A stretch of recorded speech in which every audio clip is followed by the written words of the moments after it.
from the studios of Farm Journal Broadcast. Coming up on Ag Day, the White House meets again on the RFS. The industry reacts on the I-80 planting tour. I'm Betsy Gibbon. Some farmers in eastern Iowa are done with Plant 2018. We'll tell you more about them and their locations ahead in the show. As soon as that ground temperature warmed up, it was rubber met the road and we were rocking and rolling. In agribusiness, the soybean complex is moving markets. While soybean oil stocks are fairly large, the stocks to usage ratio doesn't necessarily, I'd say, justify the prices that we're at. So at some point here, you might start to see a bit of a soybean oil rally. And graduating a new class for today's careers in agriculture. Ag Day, brought to you by the Chevy Silverado, the most dependable, longest-lasting full-size pickups on the road.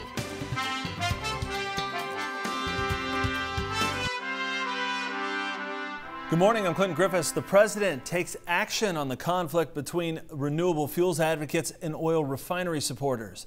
President Trump holding a 7th meeting Tuesday at the White House with advocates on both sides of the aisle, including Senators Chuck Grassley and Senator Ted Cruz. Now also in the room, Ag Secretary Sonny Perdue and EPA Administrator Scott Pruitt. Details are thin, but early indications show that the president decided against a cap on RIN prices, showing support for year-round E15. Senator Ted Cruz stating there was also discussions about allowing RINs on exports of ethanol and other biofuels. Early reports say Perdue and Pruitt now have the task of working the details out. Twitter erupting on the news following the meeting. Texas Senator Ted Cruz tweeting, "The RINs for all exports is a win-win for everyone. More corn will be sold and lower RINs." Scott Irwin with the University of Illinois saying RINs for ethanol exports makes absolutely no sense, calling it directly contrary to the original intent for the RFS to force domestic blending. And energy market expert Peter Meyer tweeting, "This is a move to let the ethanol market work. He believes it's good for production in the long run." The farmer is only going to win if the ethanol business spends more time and more money working on global outlets for U.S. ethanol than lobbying the EPA to try to shove 15% of ethanol into a 10% tank. And I think that's what's really going to happen here. The farmer is not going to lose out in the long run. I mean, as long as the ethanol business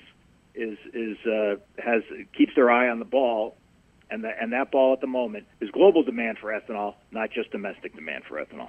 The EPA has been looking into whether it has the authority to waive vapor restrictions allowing for year-round sales, or if that needs to go the legislative route.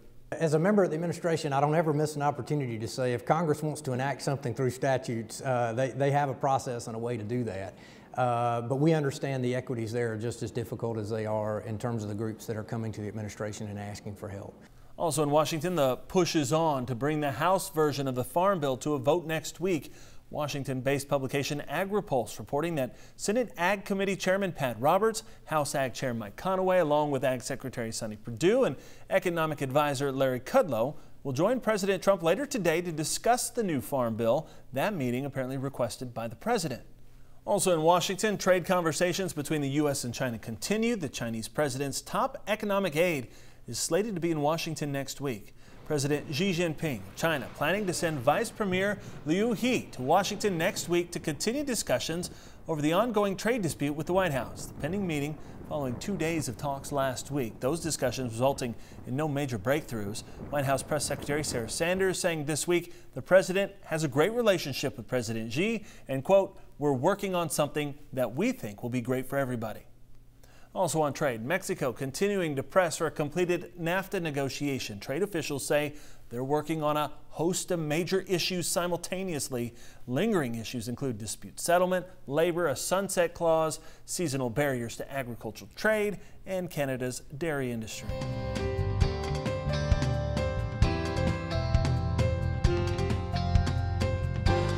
The I-80 planting tour, brought to you by the Enlist Weed Control System.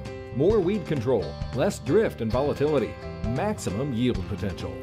Of the 5 states on our I-80 planting tour, Illinois leads the way with its planting progress as the state made huge gains.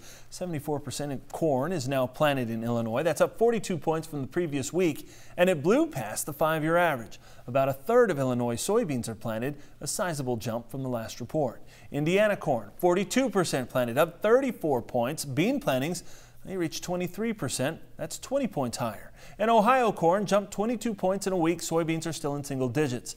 Out to the west, Nebraska corn planting jumping 25 points in a week's time. Soybean coming in 10 points higher. And in Iowa, 40% of the state's corn is now planted. Soybean planting is in the teens. Iowa had a decent week of planting. Corn jumped 23 points from the previous week, but it's still behind the 5-year average. Soybeans, well, they're a point ahead of that 5-year average. And as Betsy Gibbon reports from eastern Iowa, some farmers are having a nice run. Others have already put their planters away. Rain is ready to fall in Washington County, Iowa, which means planters are moving and fast. I'm going to go start fixing fence to turn cows out to grass. My brother Dan, he's planting corn right now, keeping it going. But these farmers seem to be okay with the possibility of a small rain delay, both on and off the soil. Like the rest of the Corn Belt, it's been a slow start to spring, but it's also one of the only areas in the Midwest on the drought monitor. When you look at the drought monitor, this is one of the only parts of Iowa that's colored. Yes. Is the rain welcome here then? Very, very. The grass is very, very short compared to, especially last year with the warm temps we had early on, and past years, it's far behind. But we've had to buy hay, along with everybody else, of course. That was a week ago. A pocket of Washington County facing tornado warnings and 1 to 3 inches of rain fell throughout the area. Berto is still planting and thinks the area could use more nice, timely rains. The same message echoed by neighbor Jerry Vidito. Tile's running good, and we feel like we're in pretty good shape if we get an inch of rain. However, Vidito isn't worried about finishing up. He already did. How does it feel to be all wrapped up with Plant 2018? It feels great. We're pretty tired and need some time off. In record fashion, too. A slow start ending up being nothing to worry about. This is probably the earliest that we've had both crops in. Conditions were ideal, and so just keep planting. Planting pace turned quickly for these two farmers. As ideal conditions slowly return, those with work left don't mind the delays if it means holding drought at bay this growing season. Reporting in Washington, Iowa, I'm Betsy Gibbon.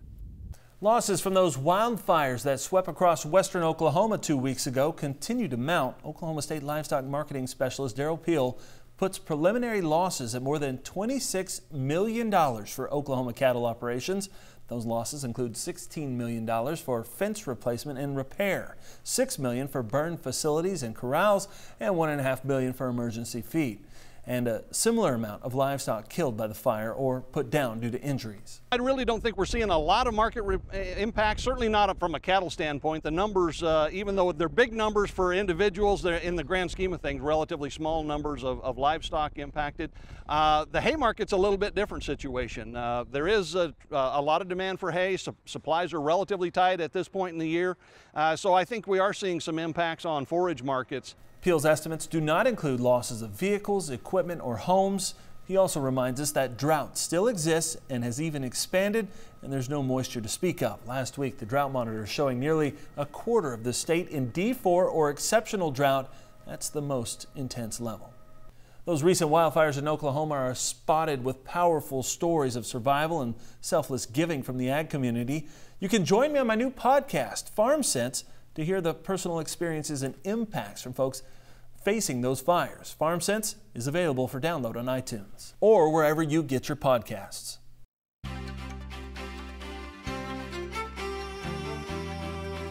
Meteorologist Mike Hoffman's also keeping a close eye on weather this planting season. He joins us with today's crop comments. Good morning, Clinton. Winter wheat is looking good in Ridgely, Tennessee. NASS says 67% of the crop is in the heading stage. That's on par with the 5-year average. Farmers in that area told us corn and soybeans are about 3 weeks behind schedule. 2/3 of the corn is planted. Now in Colorado, 53% of winter wheat is good to excellent at this point, and 55% of alfalfa hay is rated as good to excellent. And taking a look at the wind speed forecast, we're going to see a fair amount of it through the middle of the country from Texas to the western Great Lakes. You can see that this morning. It expands into the rest of the Great Lakes, central Mississippi Valley, northern plains getting kind of windy. And then as we head into the day tomorrow, several pockets from the Great Lakes back into the high plains. And as we head through the day, it just gets stronger in many places, as you can see right there. So lots of the country a little bit on the windy side for tomorrow. I'll have your forecast coming up, but first here are some hometown temps. Your next piece of equipment is on MachineryPete.com. Search equipment from dealerships across the country to find what you're looking for. Only on MachineryPete.com. The soybean market is more than just planning progress. We'll talk about it with Ted Seifert coming up. And later, this new graduate's excited about a career in the dairy barn. That story from Wisconsin, today on In the Country.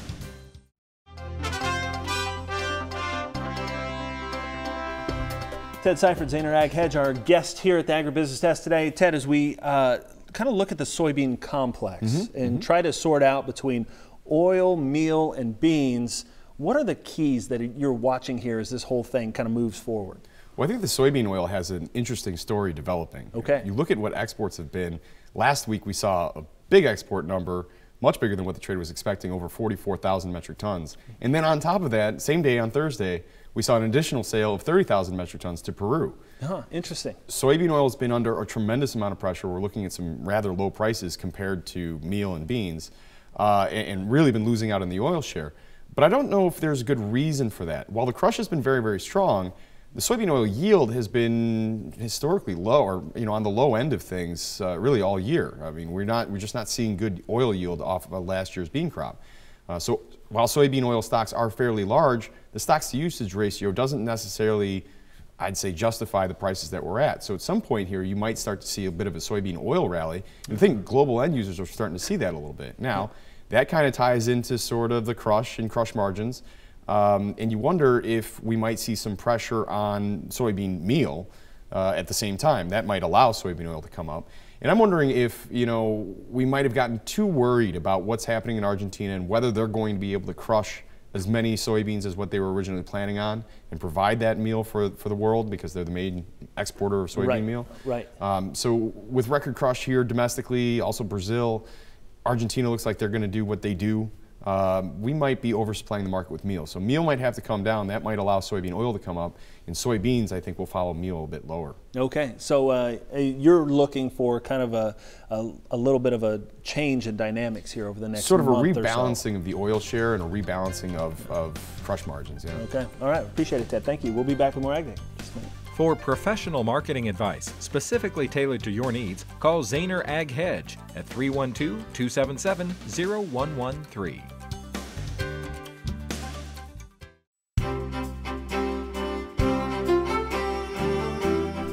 Welcome back to AgDay. Meteorologist Mike Hoffman here looking at the root zone moisture map. And Mike, if you look at this map, you can see in that first 3 feet of soil how dry it's getting in parts of the Midwest here. I know, and I kind of thought that would improve a little more with the rain that we had last week, but it really didn't. Parts of Illinois, Missouri still very dry. And you can see the northeastern plains, western Great Lakes turning a little bit drier as well. Now the drought areas don't look as dry, but the topsoil is still it's typically dry, so this is just drier than it normally is. So root zone moisture is straight from space. We get that information from NASA, and it is a direct result of how much drier you are than normal or wetter than normal, like you can see through the Tennessee Valley, eastern Ohio Valley, parts of the Great Lakes. All right, let's check out the weather map today. We do have some areas of rain.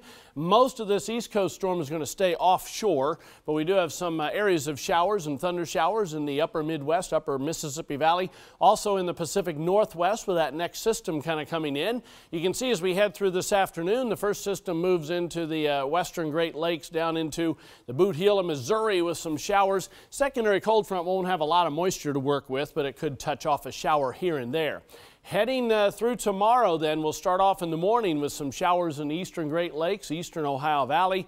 The eastern system may eventually kind of touch the far northeast as it comes upward toward the eastern Canadian area, and then you can see some scattered showers, Montana, into the Dakotas as we head through the day tomorrow. None of this is real heavy, but you know, afternoon pockets can get some decent showers out of that. And you can see the showers and thunderstorms from northern Alabama, northern Georgia, all the way up the front into the northeast tomorrow afternoon. Precipitation estimate past 24 hours. You can see the hit and miss areas, mainly the northern Mississippi Valley will add in the next 36. You'll notice no widespread heavy rain expected, but you can get a ½ inch to an inch in some of these showers or thunder showers, mainly across the Midwest into the east. High temperatures this afternoon, pretty mild for a change all across the country.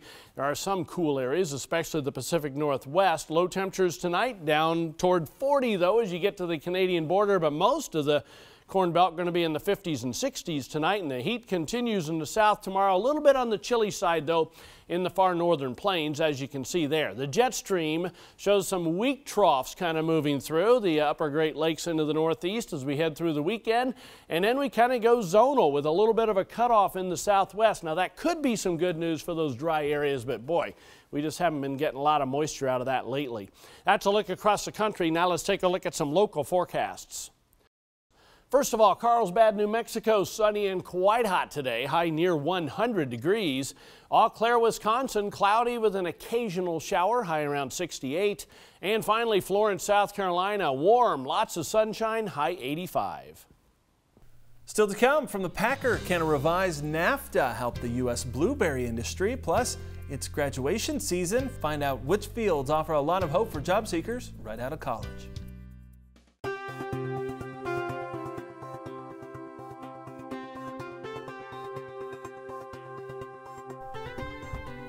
In news from the Packer, supplies of fresh apples in the U.S. are higher than a year ago, but despite that abundance, prices are holding strong on several varieties. The U.S. Apple Association says fresh apple inventories on May 1st totaled 46.5 million cartons. That's 20% higher than a year ago. When you add in apples for processing, the total number of apples in storage is about 66 million cartons. Red Delicious makes up the highest percentage of the apple inventory. Also from the Packer, trade groups representing blueberry growers in Florida and Georgia are asking that seasonal trade protection provisions be included in NAFTA 2.0. Growers say big imports from Mexico have threatened the economic viability of Florida and Georgia blueberry producers, and according to a joint letter from the Blueberry Growers Associations, Mexico has shipped more than 43 million pounds of fresh blueberries to the U.S., while Florida and Georgia growers have produced about half that. That large supply is pushing prices at the farm down. When we come back, graduating with honors, the honor of working in the dairy industry.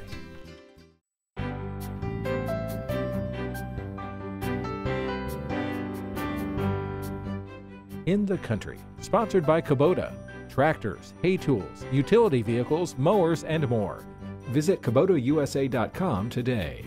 It's that time of year. No, not planting season, not grilling season. It's graduation season. And soon a fresh crop of ag majors will be graduating from universities across the country. And as this report from the Dairy Farmers of Wisconsin tells it, the job outlook is very promising. Connor Willems, a senior in the College of Agriculture and Life Sciences at UW-Madison, is examining the feed for the cows at the UW Dairy Barn. I think coming into college, I really like chemistry. And in nutrition, there's quite a bit of chemistry in that. So it was kind of a good match in that way. Connor didn't grow up on a farm, but had friends in high school who did. Joining FFA and 4-H put him on the path towards a career in agriculture. I have accepted a job with Cargill Animal Nutrition. I've interned with them the last 2 summers, and so that led into a job offer that I have accepted. John Klatt, Assistant Dean of Academic Affairs for UW-Madison, says most students in the dairy science program have an accepted job offer before graduation or shortly thereafter. Now, when we look at a program like dairy science, we know that our students last year, 75% of them had accepted jobs or were accepted into graduate or professional programs at the time of graduation. A recent USDA employment assessment reviewing undergraduate job availability estimated that there would be almost 58,000 jobs available in agriculture, with 50% in business and management, about 25% in STEM or science, technology, engineering, and math, and approximately 15% in food science and biomaterials. Dairy sciences enrollment over the last 5 years has grown, I think, by about 15%. Our biological systems engineering program has grown by leaps and bounds. They're up by about 35%. Which means demand for jobs in agriculture is exceeding the number of candidates available. For Connor Willems, it means a guaranteed job right after graduation. I'm really excited to start my career. I think I have the drive to really go into that and have some success. And that's Wisconsin Dairy News. An interesting trend at the University of Wisconsin shows women now make up 65% of overall enrollment in the Dairy Sciences program. That's all the time we have this morning. We're sure glad you tuned in. For Betsy Gibbon and Mike Hoffman, I'm Clinton Griffiths. Have a great day.